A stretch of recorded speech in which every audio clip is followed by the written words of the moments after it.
You've come to the right place if you're looking to create, launch, and scale a high-value online training program. I'm your guide, Chris Badgett. I'm the co-founder of LifterLMS, the most powerful learning management system for WordPress. Stay to the end. I've got something special for you. Enjoy the show.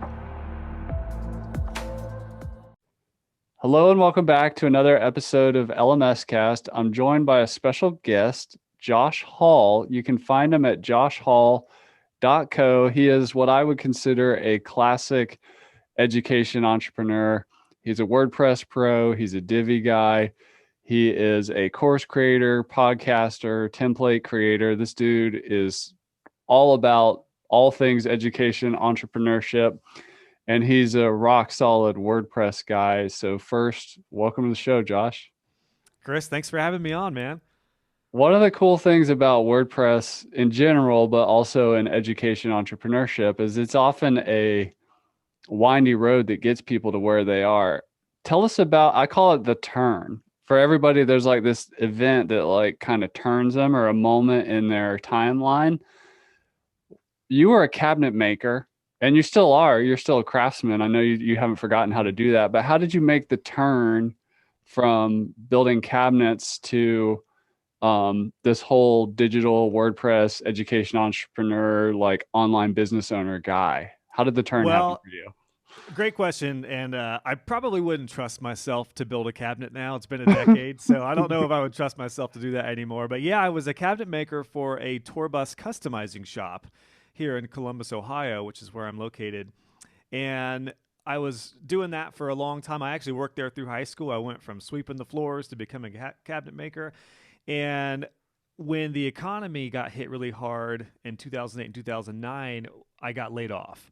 So me and like half the company got laid off. And I had always had an interest in some sort of design or art. So the day after I got laid off, I dove into Photoshop.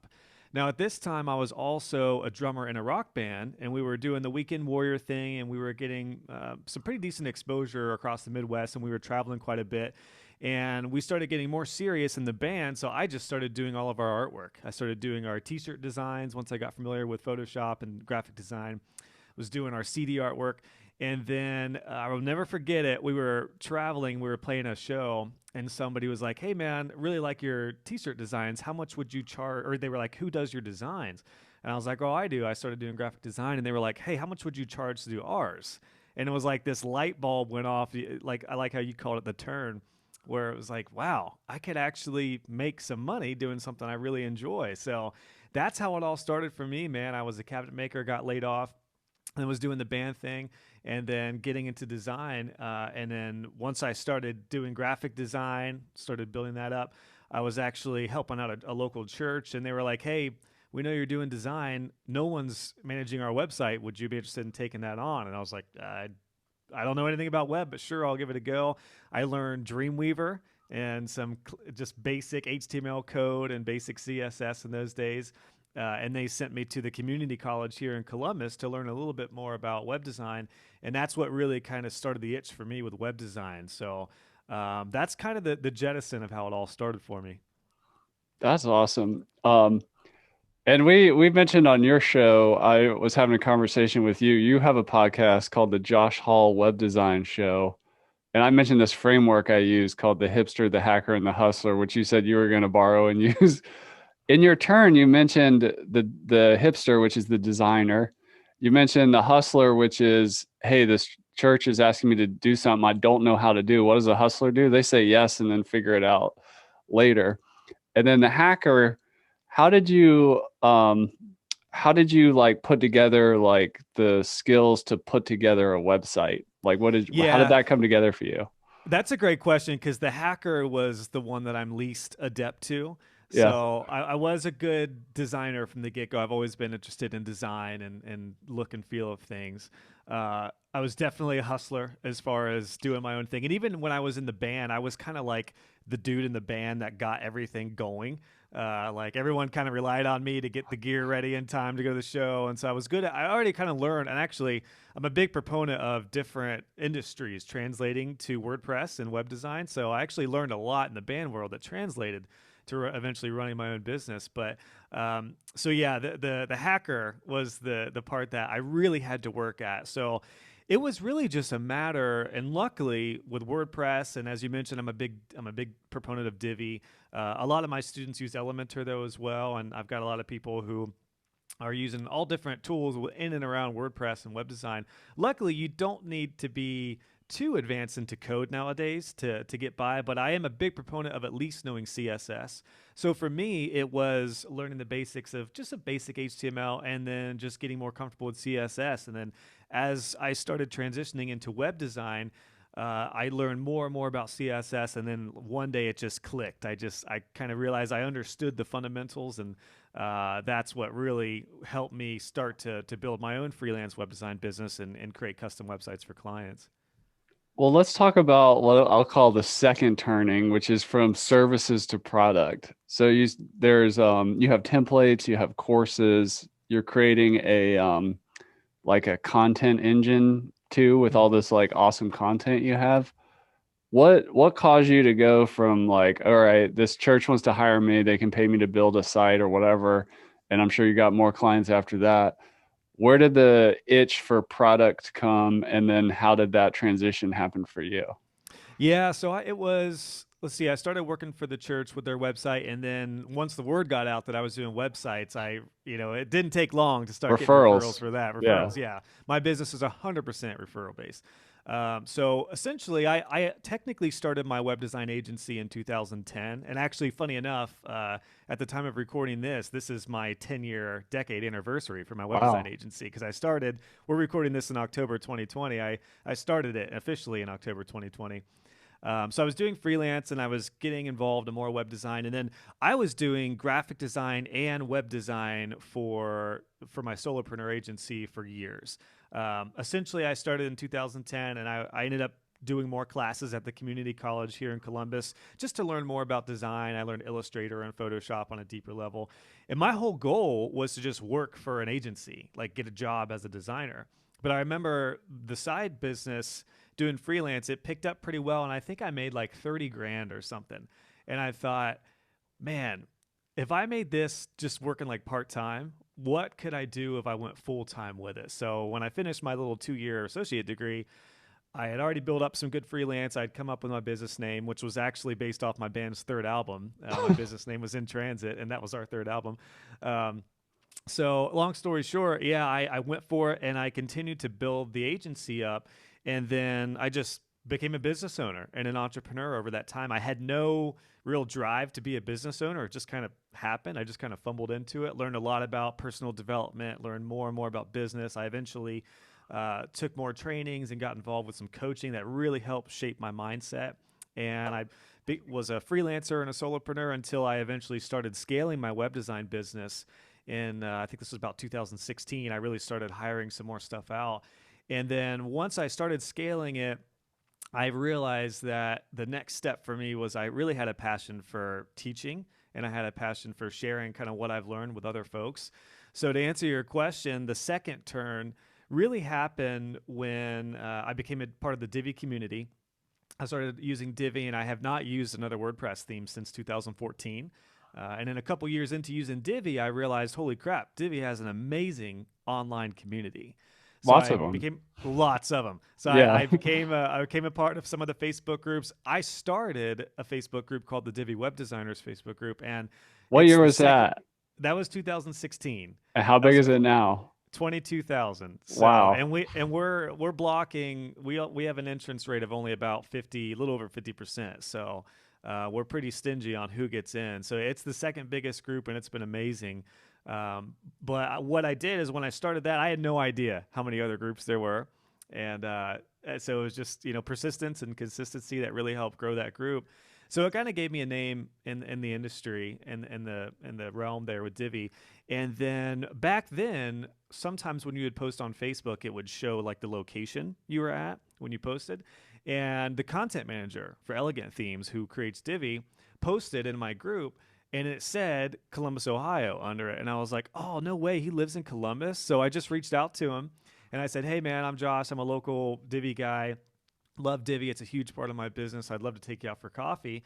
So we met up, had coffee, and then hit it off. And then he, I think about a month later, was like, "Hey, man, I really, like what you're up to with your business. Would you be interested in coming on to blog for the Elegant Themes blog?" Because I had done some blogging on my website for In Transit, and I was like, "Heck yeah!" So that was kind of the start of that new turn for me, because I became an author for the Elegant Themes blog, and that really gave me the itch to start giving back to the Divi community. And then I started my personal brand at joshhall.co, and then I started doing tutorials, and that's kind of the start of what I'm sure we'll segue to where things are at now. Well, before we go there, a couple things I just wanted to unpack. What was the coaching mindset shifts or unlock that like helped you in your entrepreneur development?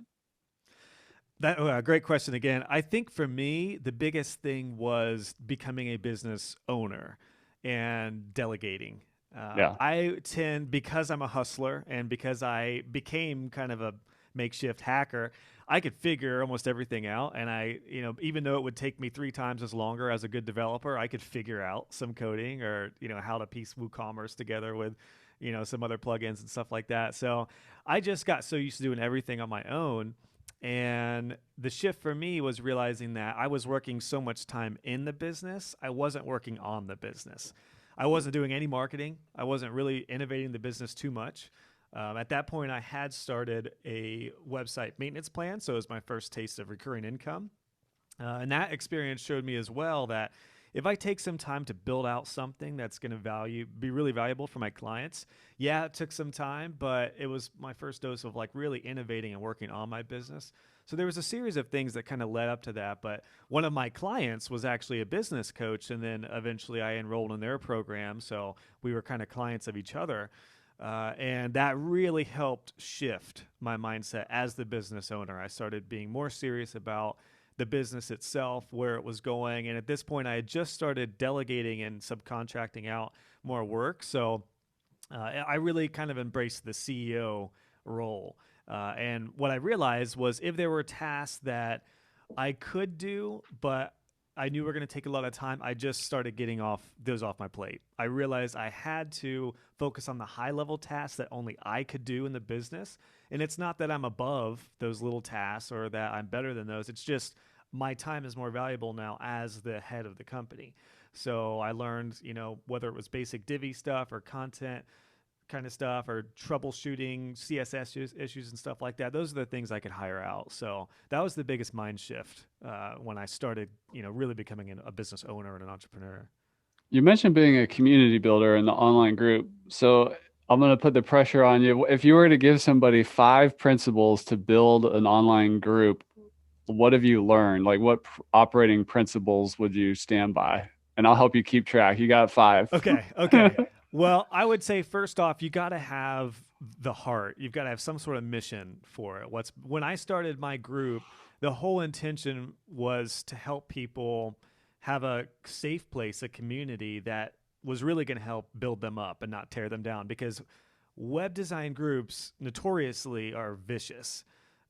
Except for LifterLMS and my groups. Yeah. Honestly, most forums, like developer and designer forums, can be brutal. If you Yeah. post your work, you'll often get torn apart. And I found that for myself. So I wanted to have a place where people could post their work and have really good community.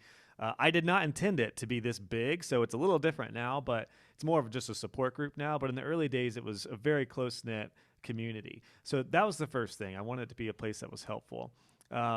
I realized that you have to have really good guidelines in place. What Just are like some examples? any sort of documentation you have to have in place with a product or a group. Yeah. So it would be like, what kind of posts are allowed, any sort of guidelines as far as, again, kind of what's allowed, what's not, how to behave.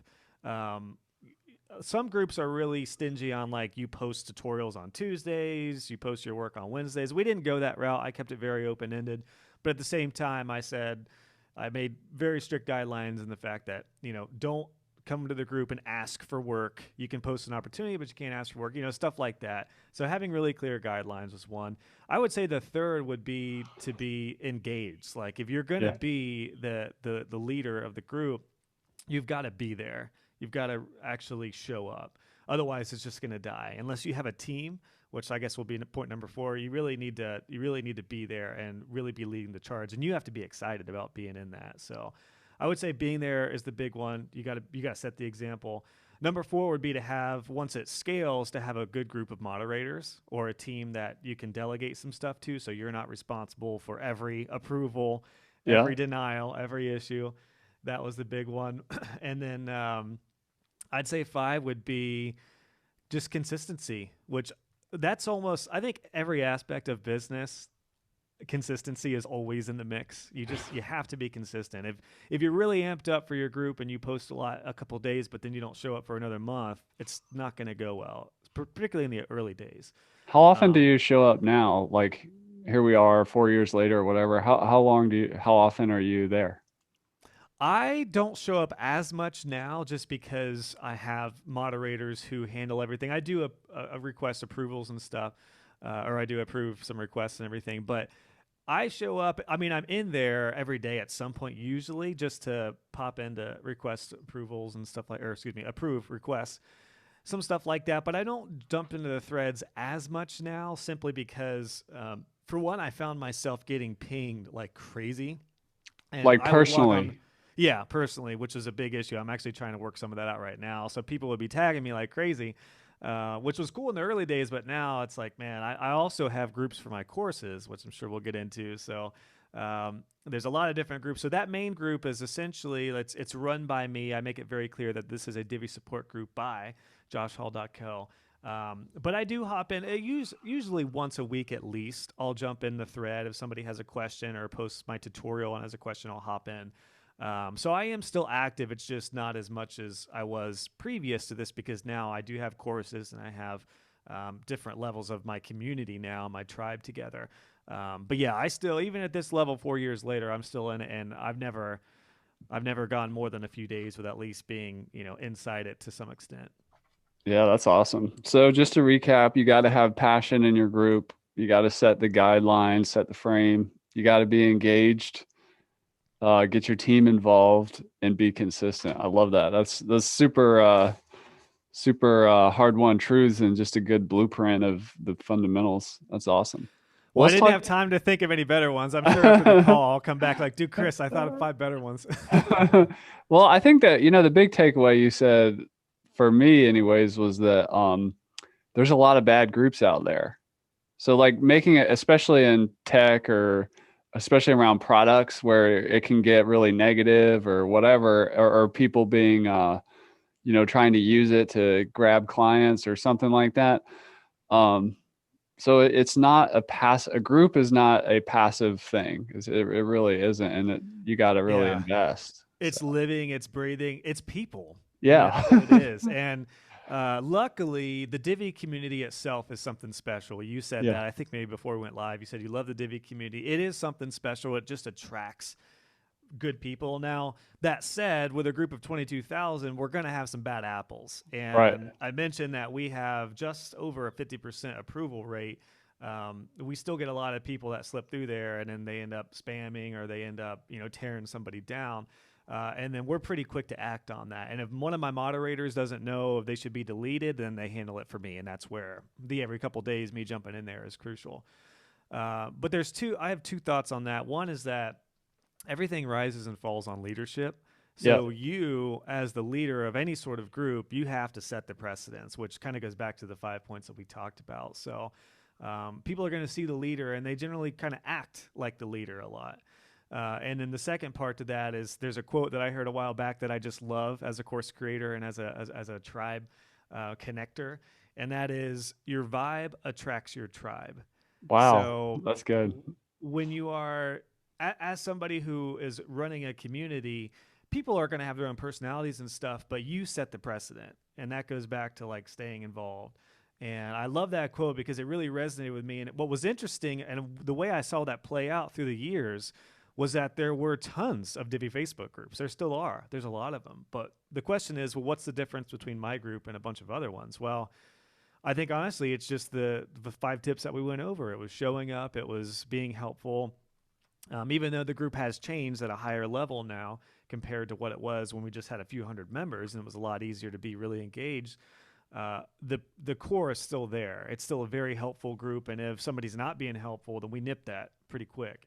And I even when I jump in there occasionally, and people see the owner of the group, giving a free set of snippet of code or some free advice, it still looks really good, and that really sets the precedent. So I've always been really open with just sharing everything I know. Like, here's the playbook, here's everything I've learned. A lot of people are weird about giving stuff away for free, but I've found that the more you give away for free, I've never regretted that. I've never been like, oh, I've given away too much. Even though I have courses and I've repackaged a lot of my free information in premium products, it's still worked out really well. So, That's yeah, two awesome. big Good. things there. Yeah. Yeah, good stuff. Well, let's talk about the third turning into courses specifically and training. What happened there, and tell us about how you got into it and really grew it out. And as of this recording, I'm just looking at your website. How many courses do we have here? So I have Um, nine courses total right nine now. Yeah, courses. Well, what was closing in on. first, and how did you get into that? Yeah. So when I started my Divi group and I became a blog author for Elegant Themes, I started getting some notoriety in the community. And I mentioned that I had started my personal brand site at joshhall.co. And first, I started doing tutorials. I just was doing tutorials like crazy off of what I knew with Divi. And then somebody called me the Yoda of Divi once, and I loved that name, so I just rolled with it. I'm kind of still in that personal brand of the Yoda of Divi. So I started doing that. And then I will say, for anyone who wants to produce content, one thing that I did that really helped from the get-go was I did a tutorial a week for 12 weeks. I gave myself some light at the end of the tunnel. So I was able to commit to 12 tutorials, take my time with those, and those first few months of doing tutorials like blew up my brand. As Are those blog content or YouTube content or course It's content? both, Okay. just blog and YouTube at that time, because it Okay. was I So would like post free the content. video. Yeah, it's free content. Yeah. It'd be like, hey, here's a trick I did on a recent client site. Here's how I did it with Divi, maybe a little bit of CSS. And then that really kind of elevated me initially. And then I started doing that more frequently. So I was doing tutorials, building up my YouTube channel, building up my site with the blog. And then my whole goal after that, because I was still running my web design business, but I was scaling it. So I did it on kind of a low level the first year. I was just doing it essentially part-time, maybe 10, 15 hours a week. I would invest in doing a tutorial, running the Facebook group. But then it started getting bigger and bigger. And then I started offering layouts that I did with Divi. So like if I came up with a team page layout, I would package it up and offer it on my site as just a cheap product, basically. And So a I started doing layout's like a layouts. template that somebody else could just suck into their site, right? Exactly, Okay. exactly. You could buy the layout. It's a page template, and then you could put it up in your site and customize it the way you want. So I started doing that. I only did a few of those, and it went over really well. And then that got me thinking, you know what? I'm gonna do like child themes where I do like full website templates. So that was my whole goal. But what I realized was I really enjoyed the teaching aspect. And then, long story short, at this point, my first daughter was born, and we spent 56 days in the NICU, the newborn intensive care unit, with her. So I had to really reevaluate what I was doing. I basically put everything I was doing with joshhall.co on hold at that time. I was just overseeing my subcontractors and running in transit.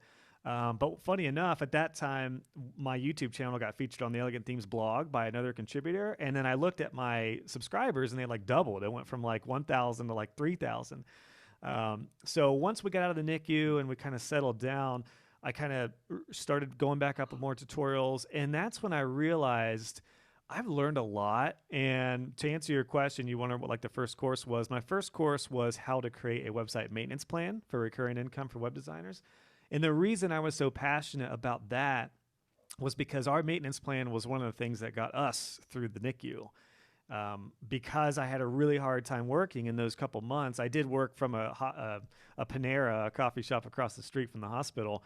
I wasn't working too much, and it was really hard to stay creative. Luckily, I had the team at that point, but our maintenance plan was basically paying our bills through that time. The recurring income I had with my clients for hosting and maintenance. So once we got out of the NICU and I had thought about what I wanted to do with joshhall.co, I was like, you know what? I'm so passionate about helping other people have a maintenance plan that I want to do a course on this. So I went for it. I built out, I kind of came up with an outline.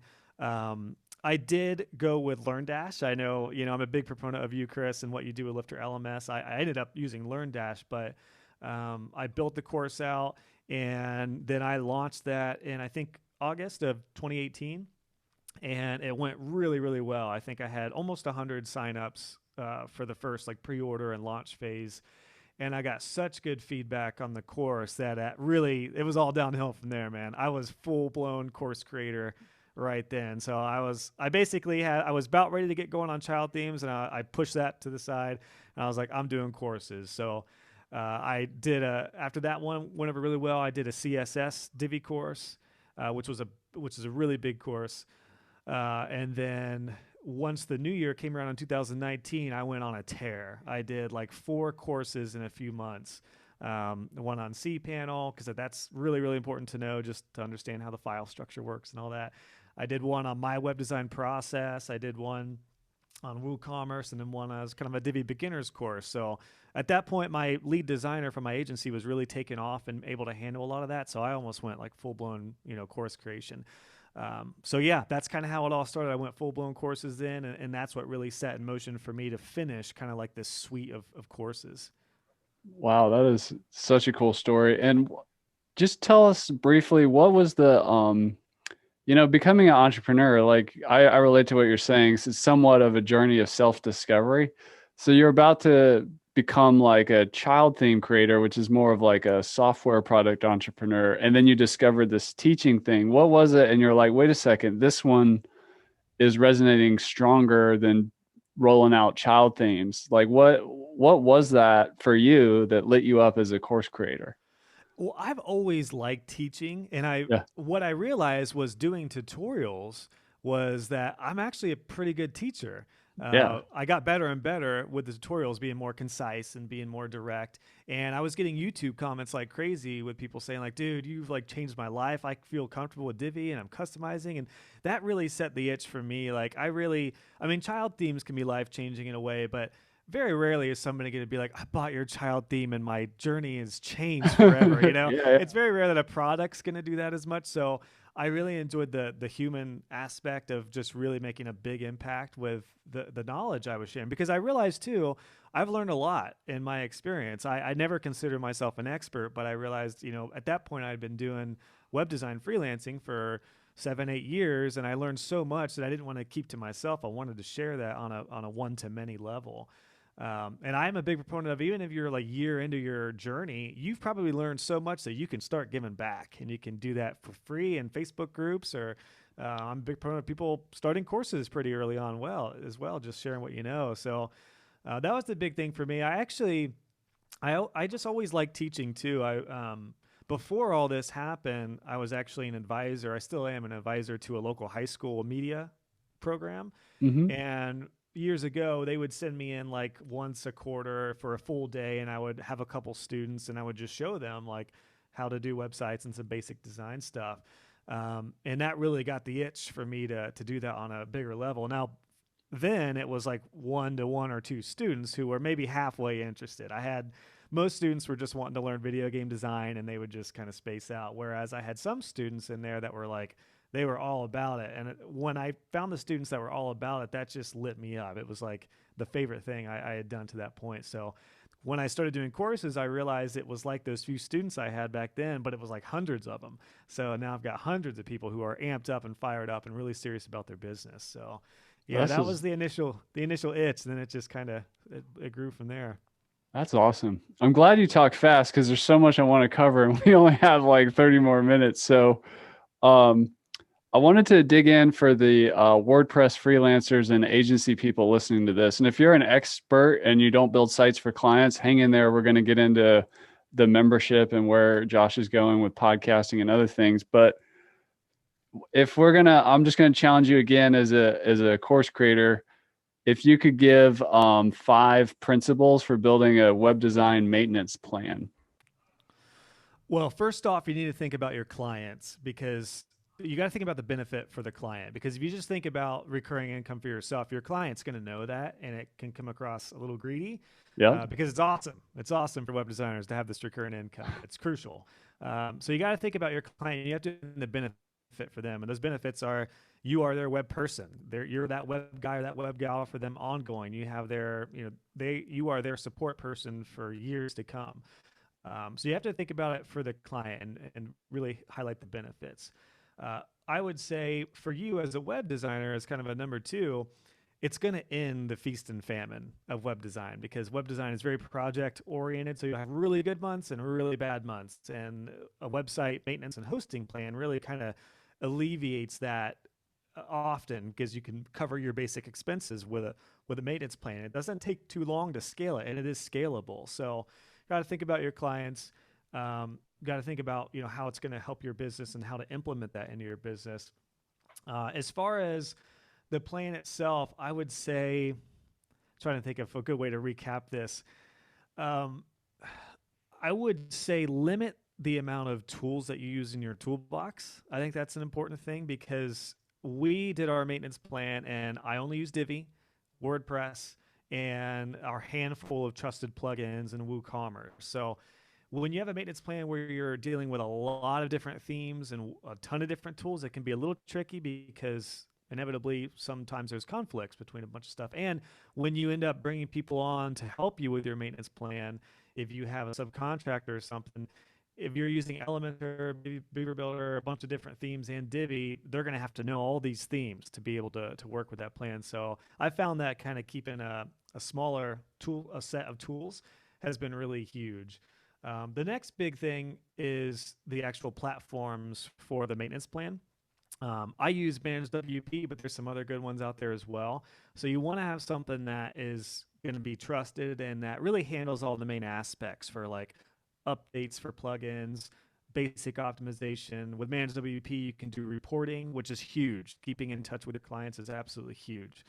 The reporting, and then you can do backups and stuff like that. So having a platform that's going to work well with all of your tools that you decide on, but then is going to be kind of your dashboard, your hub for everything that you do for your plan, that's huge. And then as far as kind of a fifth thing, I would really, really encourage everyone to be proactive in keeping in touch with your clients, apart from just sending reports. Like, really nurture those relationships. And the really cool thing about maintenance plans is not only does it end the feast and famine, but it keeps you from having to sell every day or every week. You can actually, if you get a dozen clients or a couple dozen clients, I'm a big believer in, if you get 25 to 30 clients, you should be able to make six figures a year with those clients with the maintenance income plan that you can circle back to them. It's going to open the door for more projects and more work. So those are 5 of about 50 points I would come up with, but those are some of the biggest ones, I'd say. That's awesome. Well, I was just looking at your YouTube channel and you're at almost 19,000 subscribers. What tips do you have for somebody as an expert, in your case, Divi and WordPress, and being a web designer as a business? Like, what helped you go from 0 to, just almost 20,000 here?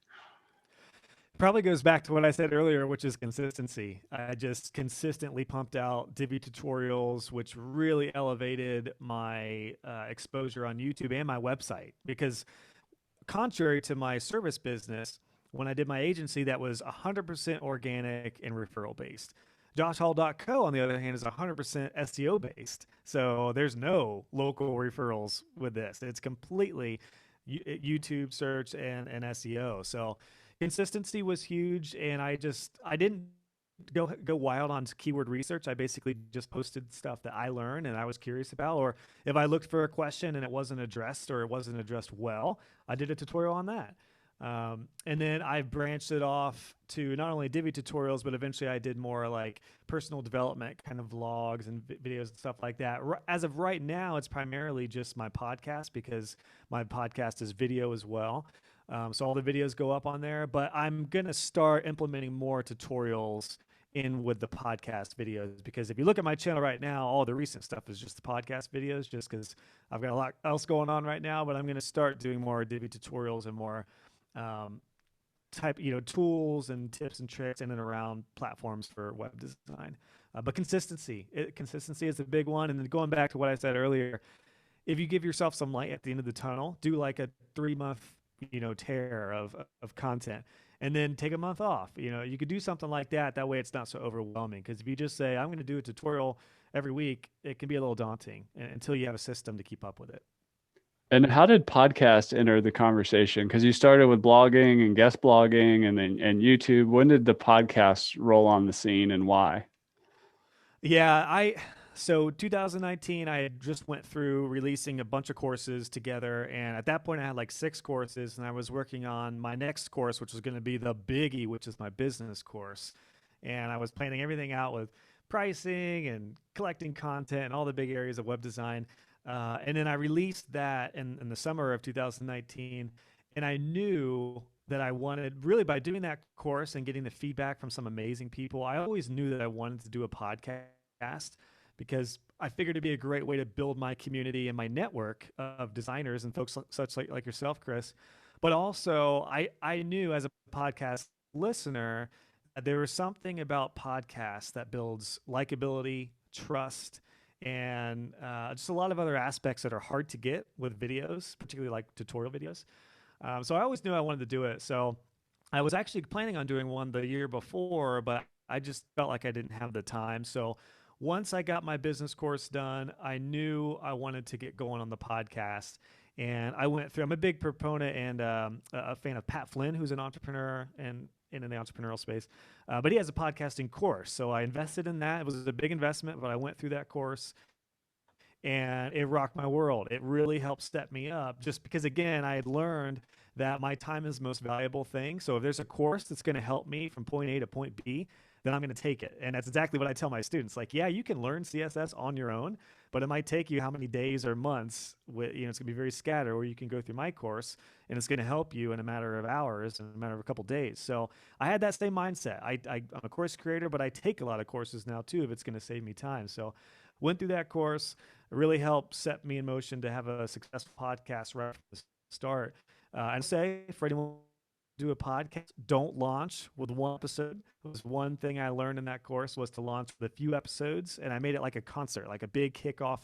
And then I had a few episodes that I launched. I had a few episodes lined up, and then I just started doing it consistently. And I've never missed a week.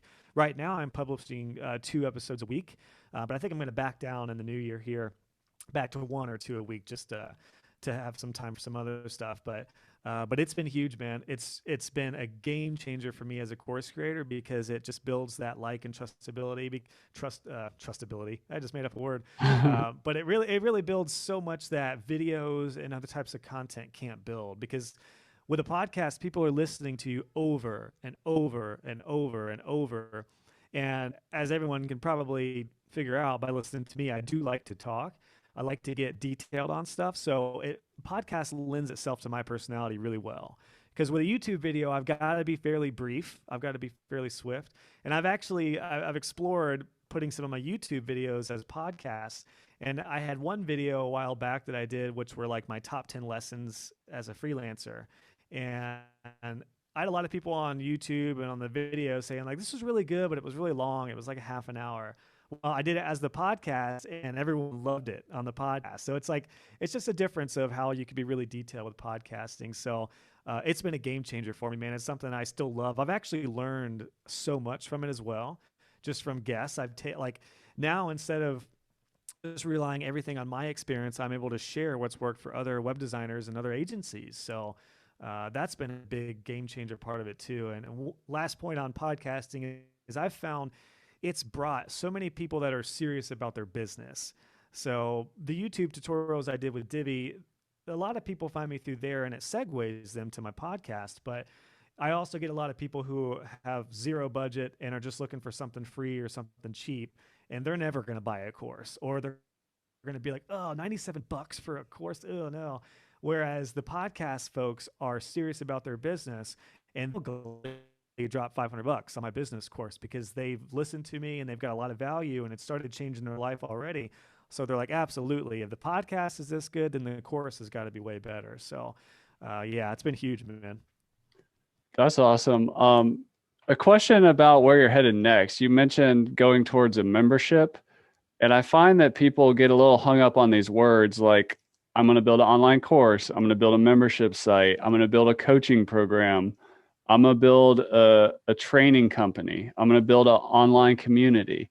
How do you think about where you're going next and how you use those different words and what it is that you do? Yeah, it really all started with the needs of my students now. So just like with the maintenance plan, I had the need for my maintenance plan for my clients. And I should say too, once I got my podcast going, I finished up kind of my suite of web design courses. I did 2 more courses in the beginning of 2020, right before COVID hit. And so what was really interesting is once the pandemic came, I actually saw a huge influx of Yeah. students in my courses because a lot of people were losing their job or they had done web design on the side and they were forced to do it like full time. So it was really an amazing time for me to have gotten all that stuff done. It was I feel really fortunate to have all the suite of courses done right then. But long story short, I ended up actually selling my web design agency just a few months ago because the course stuff had taken off. The courses were like 75% of my income at this point. So I was like, I've got to take this full time. Like, this is the opportunity. I've been doing service work for almost a decade.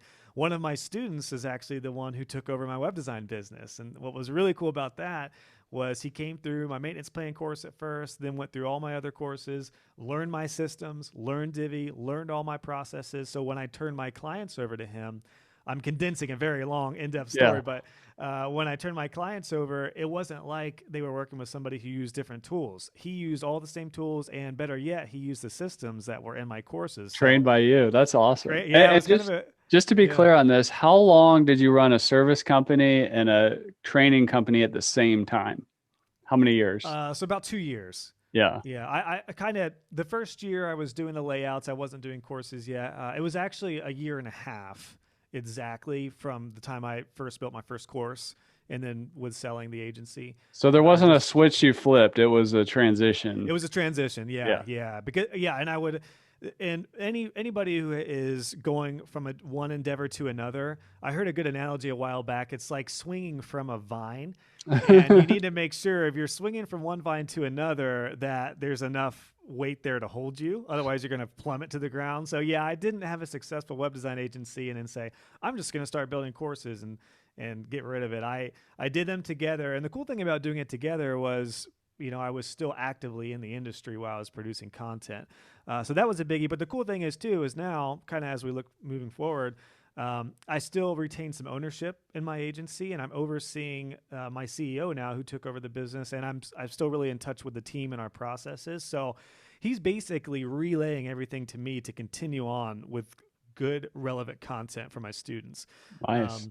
So that was the big thing. But yeah, I really stemmed back to the need for my students. So what I found as a course creator was the money that was coming in with courses was awesome. However, it's not really recurring income because it's not something that somebody buys once and it pays over and over. They buy a course and that's it.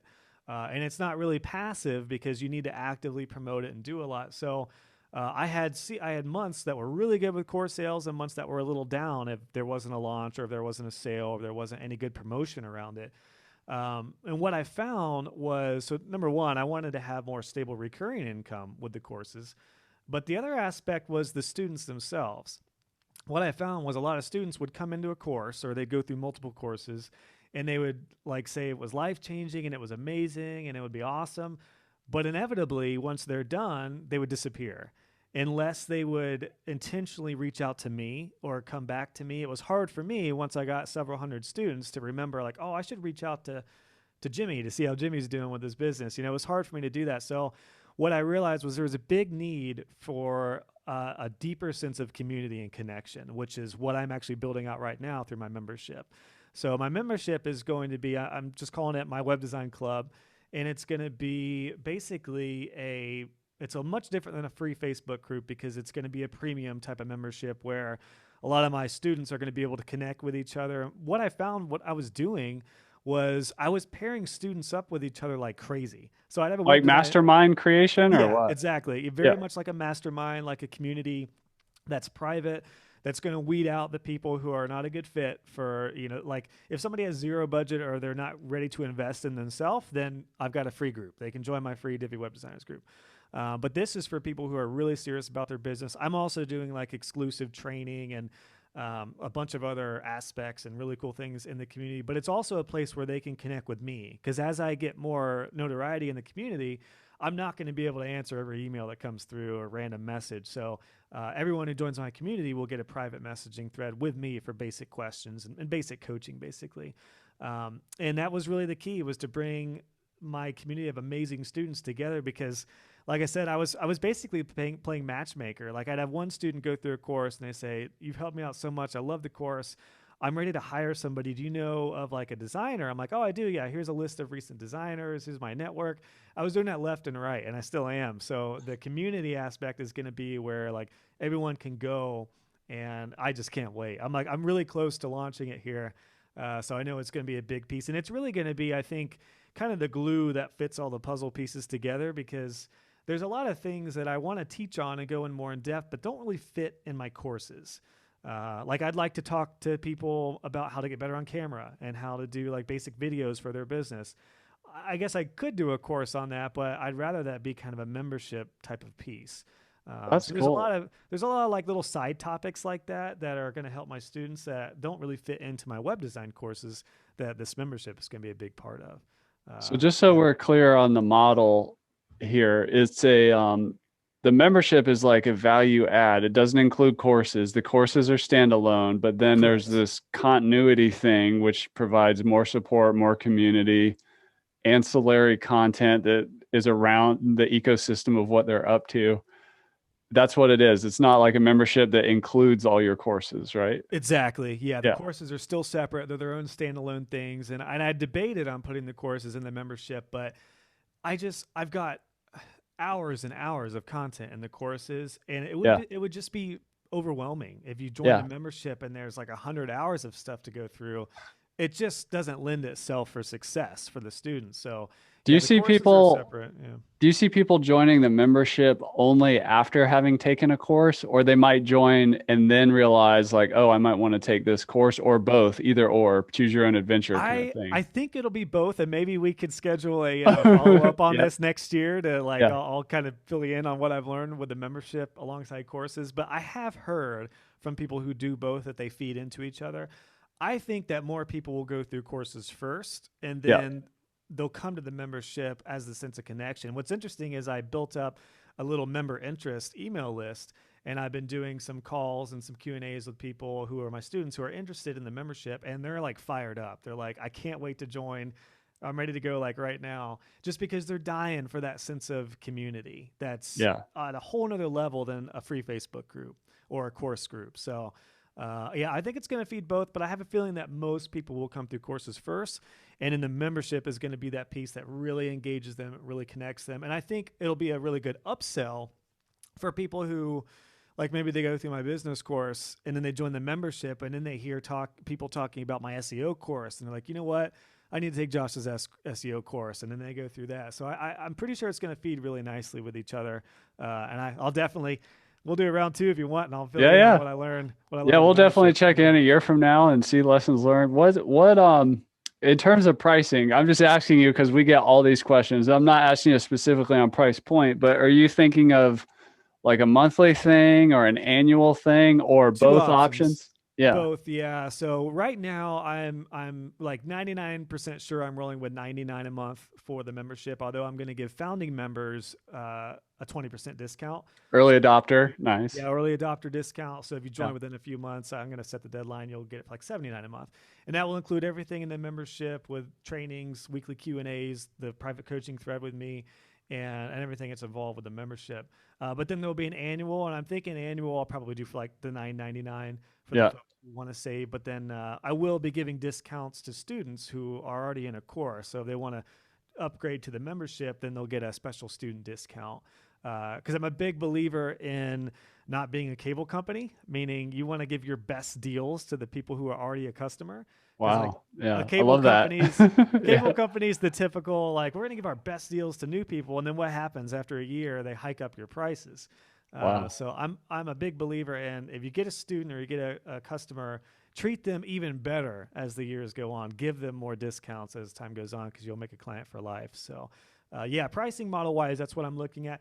Eventually, I might do more tiers for like more advanced coaching, or maybe even a basic level of the membership that maybe doesn't have access to me. I might explore that, but for right now, I'm keeping it just 99 a month or 9.99 a year with discounts to students. Yeah.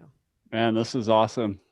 Cool. Well, I want to kind of wrap it up with one question just to kind of put a button on it. And you talked about in our episode where I was on your podcast about competition and being different in the space and all this. Like, I mean, there are other web design courses and memberships and stuff like that. What, not like who are your competition, but how do you think about competition? Because I see that hold back a lot of would-be course creators or people want to build a coaching program or an online community or membership. What what is your perspective on competition? It really goes back to the Divi community, I think, because that community is so open and everyone's sharing their code and sharing what they learned. It really put the bug in me that, you don't need to have this dog eat dog mentality online. And even if it's a different industry, you can share what you know and you can actually help your competition. And I like to call it, and I didn't come up with this word, I stole it from some of my competitors, but they call it Cooppetition, Yeah. to where, yeah, you have competition, but you can cooperate with them. So some of my competitors are like Divi Life and Divi Space and some of these plugin and course and theme creator companies, but they're some of my best friends. I have them on my podcast, and then eventually we're going to be doing trainings together. Like I'm Right. going to have them to do a webinar on my membership. Or what's really been interesting is the creators of those two companies in particular, they have a course together. They have their own Divi business course. And I've had a lot of students go through both of our courses. And the cool thing about that is some people might say, why would you go through two Divi business courses? Well, each one of our courses are based solely off of our experience. In web design, there's no right or wrong. So the way I do contracts and proposals and my onboarding process looks different than the way they do it. But if somebody goes through both courses, they can learn so much and they can apply what they want to do in their business. So I've had a lot of students say, I really like the way they do certain processes, but I like the way you do this. And then they make it their own, and it's amazing. So, yeah, big on co-opetition. I think, yeah, like we have competing stuff, but at the end of the day, I'm not looking to get every person in the Divi market. And as a web designer, you're likely not going to be able to work with every person in the world that needs a website.